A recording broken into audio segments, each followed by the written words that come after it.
Hello friends, my name is Simran और मैं अपनी channel my life my opinion में आप सबका वेलकम करती हूँ।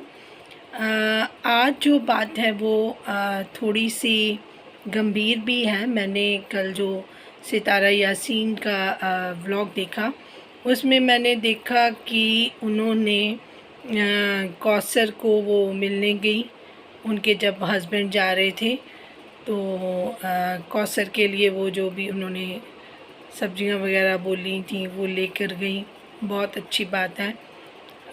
उन्होंने लुक आफ्टर करना शुरू कर दिया। प्रॉब्लम ये है कि अगर कौसर को सब्जियां चाहिए तो मेरे ख्याल से 50 या 100 रुपये की सब्ज़ी, 200 रुपये की सब्ज़ी आप लेके जा रहे हैं। आपका पेट्रोल कितने का लग रहा है?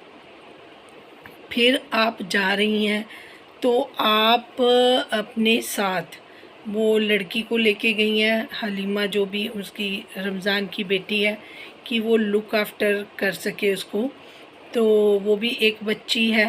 आपने कौसर से बोला कि वो आपके साथ आकर 1-2 दिन रहें, उन्होंने रिफ्यूज़ कर दिया। बहुत ही इंसल्टिंग लगा। जब आपके हस्बैंड को ये पता है कि कौसर वहाँ पर अकेली हैं, तो वो उनको अगर बोलते तो वो आपके साथ स्टे कर लेती। यहाँ पे रमज़ान था, रात को जिस तरीके से अभी बच्चा छोटा है, कोई चीज़ की ज़रूरत पड़ जाती, एक छोटी बच्ची के साथ एक सुनसान ही कह सकते हैं, वहाँ पर बहुत ज़्यादा कोई अवेलेबल नहीं है चीज़ें। वहाँ पर कौसर को रात के टाइम भी रुकना मुझे नहीं लगता कि कहीं तरीके से भी मुनासिब था। फिर अगर रमज़ान को छोड़ना था तो वो कौसर के पास छोड़ते, हलीमा के साथ, वो उनको लुक आफ्टर करता। और सितारा घर में थी, उसके पास गाड़ी होती है तो वो अपने घर को लुक आफ्टर कर सकती थी। अगर रमज़ान को सितारा के घर में उसके बच्चों के साथ छोड़ा जा सकता है तो कौसर भी सेम है, तो उसको भी फिर उसके साथ छोड़ा जा सकता है रमज़ान के साथ। तो ये चीज़ साजिद भाई के माइंड में नहीं आई कि एक छोटी सी बच्ची हलीमा भी क्या कर लेगी जब ज़रूरत होगी, तो जो सामान लेके आना है या कुछ चीज़ चाहिए होगी तो वो तो रमज़ान ही लेके आ सकता है। फिर ये फ़ोन करेंगी, फिर सितारा गाड़ी लेगी, तब रमज़ान को साथ में बिठाएगी और कौसर के लिए वेजिटेबल्स खरीदेगी। ये चीज़ें मुझे कुछ समझ नहीं आई। जब आप रमज़ान पे ट्रस्ट कर रही हैं साजिद भाई, तो वो सितारा और सितारा के बच्चों के लिए सिक्योर है, और कौसर के लिए क्यों नहीं वो सिक्योर फील करे? हमें तो ये बात समझ नहीं आई। मैंने सितारा के व्लॉग में भी ये एक मैसेज किया था कि अगर आप रमज़ान को साथ लेके जा रही हैं तो आप उसको पीछे वाली सीट पे बिठाएं, क्योंकि जो फ्रंट सीट होती है वो लाइफ पार्टनर या जो भी आपका पार्टनर है उसके साथ होती है, या फिर आपके बच्चे आगे बैठते हैं। मैं भी ड्राइव करती हूँ तो मैं अगर किसी को लेके जाना हो, मेरे पास भी परमानेंट मेड भी हैं, सब कुछ है, लेकिन मैं उनको पीछे बिठाती हूँ, अपने साथ वाली सीट पे मैं उनको नहीं बिठाती। एक डिफरेंस मेंटेन करना मेरे लिए उतना ही ज़रूरी है कि अगर मुझे किसी से रिस्पेक्ट लेनी है तो उसको ये उसके माइंड में रखना कि आपको डिफरेंस मेंटेन करना है। मैं सेम डाइनिंग टेबल पर ब्रेकफास्ट करी हूँ और मैं कहूँ कि मेरा सर्वेंट मेरे साथ आकर उसी टेबल पे खाना खा ले, नहीं, खाना वो सेम खा सकता है, किचन से लेकर, उनका रूम है अलग से, उनके रूम है, या वो बाहर खा सकता है, फ्रंट यार्ड में खाए, कोर्ट यार्ड में खाए, किसी और कमरे में बैठ के खाए, बट नॉट विद मी। तो ये डिफरेंस मेंटेन करना बहुत ज़रूरी होता है ताकि अगले को पता चले कि ये एक रिश्ता है, मालिक और हम उसके पास काम करें, हमारी लिमिट्स हैं। अगर हम, ये नहीं होता कि आगे वाली सीट पे बैठने से कुछ हो जाता है, फिर अगले के माइंड में ये मैसेज आता रहता है कि वी आर इक्वल, तो वो कई कई बार आपका सम्मान करना भूल जाते हैं, अपनी लिमिटेशन भूल सकते हैं। सो ये डिफरेंस इस वजह से होता है। इससे ये नहीं होता कि हम बहुत अपने आप को सोचते हैं, बढ़िया सोच है हमारी या कुछ। जिस तरीके से मैंने सितारा के उसमें कमेंट डाला था कि आपको सर्वेंट को बैक सीट पे बिठाना चाहिए, ये लाइफ पार्टनर की सीट है, तो मुझे रिप्लाई आने थे, वो आए। उसमें लोगों ने बोला कि आपकी सोच कैसी है, वो उसका मामू उनका बेटा है, उसका फलाना है। तो फिर मैं भी वहीं पे रुकने वाली तो थी नहीं, तो मैंने कहा ठीक है, मैं आपको इसका रीज़न बताती हूँ कि what is the reason behind it. अगर मैंने ये बात बोली है तो सुनिए। अज़हर भी सितारा के चाचू का ही बेटा था जिसने इतना बड़ा इल्ज़ाम लगाया। सलमान जो सितारा पे भर भर के इल्ज़ाम लगाता था कि सितारा राशन लेने जाती थी और वो बंदे सितारा को बच्चों को कहते थे कि पहले अपनी मदर को भेजो तब हम राशन देंगे। ऐसी बातें करने वाला सलमान भी सितारा के चाचू का बेटा है, उसके सगे फादर के भाई का बेटा है। अगर आप बात करते हैं रिलेशनशिप की तो इनके रिलेशनशिप देखें तो जो नैना अकबर का हस्बैंड है वो भी इनके रिलेशन में ऐसे इनकी खाला वगैरह का बेटा है, उसने भी सितारा पे इल्ज़ाम लगाए हैं। तो यहाँ पे बात ये है कि किसी पे भरोसा नहीं कर सकते। यहाँ पे बात ये है कि सितारा सबसे ऊपर चली गई हैं, उनके पास फाइनेंशियली एक पावर आ गई है जिसकी वजह से उनको बार बार धोखे मिलते हैं। अगर मैं बोलती हूँ कि आपको रमज़ान को उस तरीके से इतने क्लोज़ नहीं लेके आना जैसे आपने बाकी लोगों के साथ किया, लोगों पे भरोसा किया, एक थोड़ा सा डिफरेंस मेंटेन रखें ताकि अगले के माइंड में ये मैसेज आए कि एक लिमिटेशंस है, हमारी एक हद है, हम उस हद को नहीं क्रॉस कर सकते। उसका और हमारा जो रुतबा है उसमें डिफरेंस है। ये चीज़ सबको, जैसे हम बड़ों के साथ नहीं करते कि घर में बड़े अगर हमें कोई चीज़ बोलते हैं, बात बोलते हैं, तो हम उनको लाउडली उस तरीके से रिप्लाई नहीं कर सकते क्योंकि उनका एक रुतबा है, उनके पास एक्सपीरियंस होता है। हम बड़ों के सामने इस तरीके से, अपनी टीचर के सामने इस तरीके से बात नहीं कर सकते। बिल्कुल वैसे ही इस चीज़ को समझ लेना चाहिए। और बहुत सारे लोगों को जब मैंने रिप्लाई दिया, आगे से फिर किसी ने कोई मुझे इस तरीके की बात नहीं की।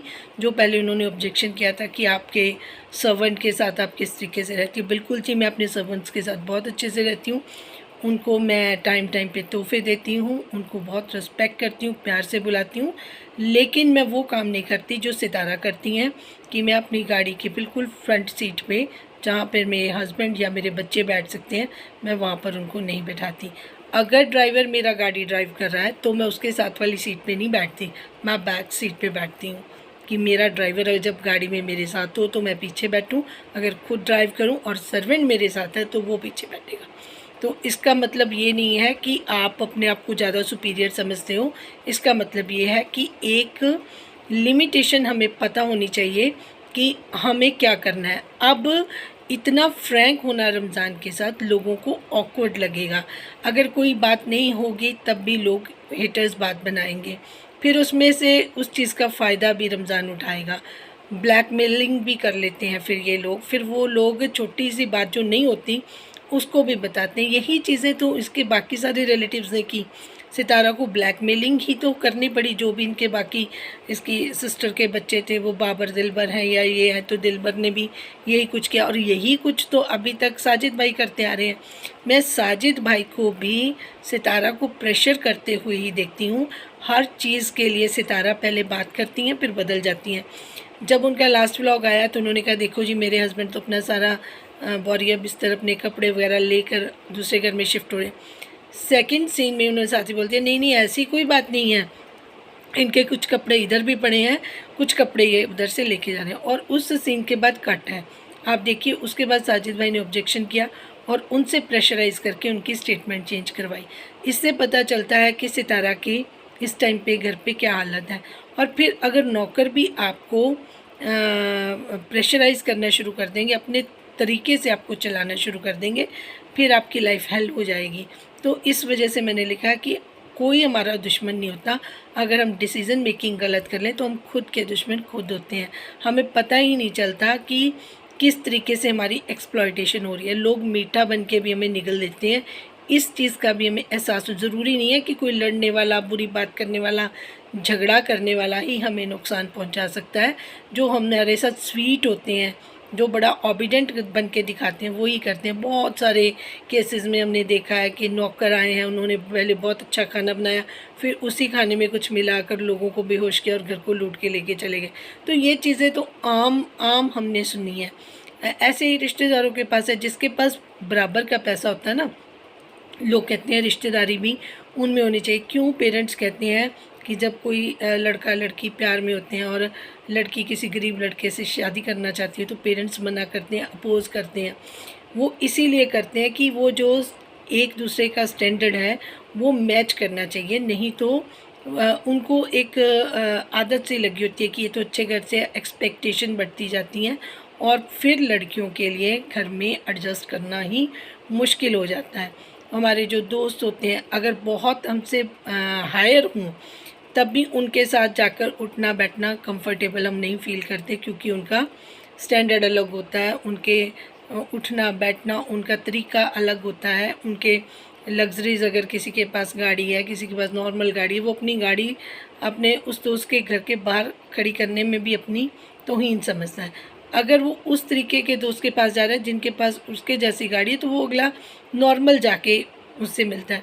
अगर कोई साइकिल वाला बड़ी कार वाले के घर में जाएगा और बोलेगा दोस्त है तो वो अनकंफर्टेबल फील करेगा। हम लोग भगवान नहीं हैं, यहाँ पे जो सृष्टि में कुदरत के साथ चीज़ें हमें सोसाइटी में मिली हैं, चाहे आप इसको स्टीरियोटाइप बोलें, बट कुछ चीज़ें हमें हमारे जो बड़े बुज़ुर्ग हैं उनके एक्सपीरियंस से मिली हैं, तो उसको उस तरीके से उसी लेवल से ही हमें लेना पड़ता है।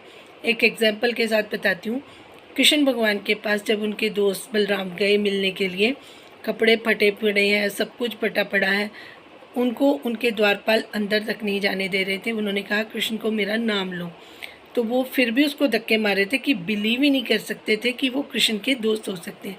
लेकिन वो तो भगवान थे, उनको वो बाहर आ गए उसी वक्त, उन्होंने आवाज़ सुन ली, अंदर से पहचान लिया कि मेरा दोस्त है और उसको रिस्पेक्ट दी, रिगार्ड दिया और वो वापस उनको भेजा। लेकिन नॉर्मल इस तरीके से नहीं होता। तो कहने का सिर्फ इस सारी चीज़ों का कॉन्सेप्ट ये क्लियर करने के लिए है कि आपको लिमिटेशन खुद तय करनी है। अगर आप अगर किसी से प्यार करेंगे, लिमिटेड चीज़ें करेंगे तो आपका कोई फ़ायदा नहीं उठा सकता। फिर आपको दुख भी नहीं होता कि मैंने इसके लिए इतना किया। आप पहले ज़रूरत से ज़्यादा इन्वॉल्व होते हैं, ज़रूरत से ज़्यादा किसी का करते हैं और उसके बाद खुद ही प्रॉब्लम फेस करते हैं। तो इन चीज़ों को अवॉइड करने के लिए आपको इन चीज़ों का ध्यान रखना पड़ेगा। दूसरी बात है साजिद भाई की, वो चले गए हैं अपने गांव, अपनी जो सेकंड वाइफ है उसकी मदर को छोड़ने के लिए। देखिए कितनी रिस्पेक्ट की बात है, वो बड़ा रिस्पेक्टफुल उनको छोड़ने गया। हालांकि उसके जो मामा हैं, उनके बच्चे के, साजिद भाई के साला साहब हैं, जिन्होंने जेंडर डिक्लेयर भी किया था, उनके 2 भाई हैं कौसर के बड़े बड़े घर में। अगर वो चाहते वो अपनी माँ को खुद लेने आ सकते थे। कौन हमारी फैमिली में जीजा को, जो बहन का हस्बैंड है, उसको तकलीफ़ देते हैं कि वो आए जी, पहले मेरी माँ को लेके भी जाए फिर छोड़ने भी जाए। इससे बेटर होता कि कौसर का भाई आता, अपने बहनजे को वो एक बार देखने भी नहीं आया, उसको मिल के जाता, उसके लिए गिफ्ट्स लाता, फिर अपनी मदर को साथ ले जाता, बट उसने ऐसा नहीं किया। और साजिद भाई की ड्यूटी है कि वो पहले उनको लेने जाएं, फिर उनको छोड़ने भी जाएं, फिर ये तय करें कि उन्होंने कपड़े भी कौन से पहनने हैं, खाला ने ये कपड़े पहनने हैं, वो पहनने हैं, मतलब यहाँ तक जाते हैं साजिद भाई जब इन्वॉल्व होते हैं, जब बात कौसर की आती है। जब उनकी अपनी घर की जो अपने बच्चे हैं, अपनी सितारा, तब उनकी इन्वॉल्वमेंट बहुत कम हो जाती है। तब उनकी सिक्योरिटी का फ़िक्र नहीं, किसी चीज़ का फ़िक्र नहीं है।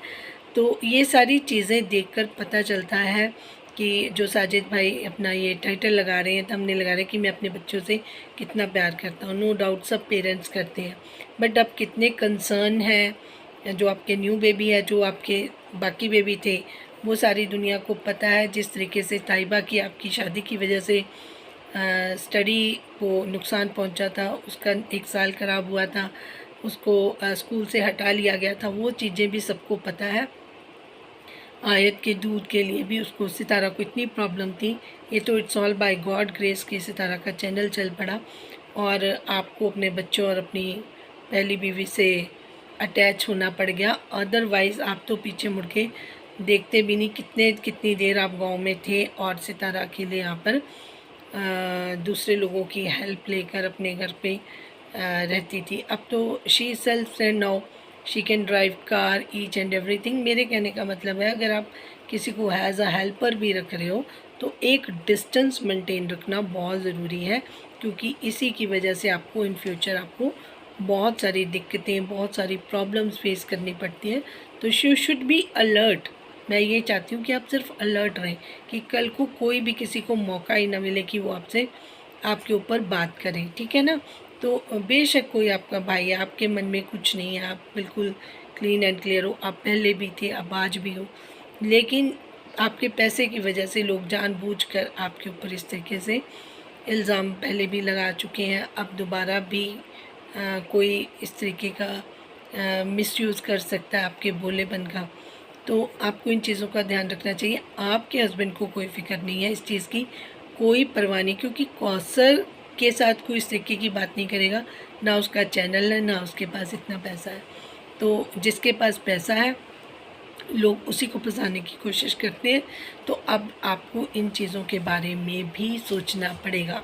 जिनको मेरी बात ठीक लगी है वो अपनी राय का इजहार करें। चैनल को लाइक, सब्सक्राइब और शेयर करना ना भूलें। Thank you so much for watching.